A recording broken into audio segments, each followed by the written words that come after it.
Bismillahirrahmanirrahim. Nuqsana gelgey. Musulmanlar kılıç ursa bir-bire, döwlet dönüp dinler nuqsana gelgey. Zulmeyler bir-birini salsa esira, felek bu fikirden pişmana gelgey. Bir-birini çapmak ermez ağırlıktan, bu iş şeytanıdır, belki körlükten.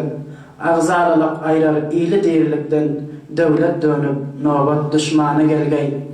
Dinle, mesken tutan kişi çöllerde, tasadduk kemelse ulug iyillarda, halk üstüne ağram düşüp yıllarda, hastalık köpülüp kast cana gelgey. Musulman sen, haber algın zilaldan, gaçavar haramdan, islah halaldan, tabağın kiçeldip, daşın hulaldan, bereketi göçüp, asmana gelgey. Sözümni dinleye, bir bilen belka, muradım nasihat etmektir halka, qazısı anlamaz, begi pis ülka, yağmur yağmay yerler, hızmana gelgey.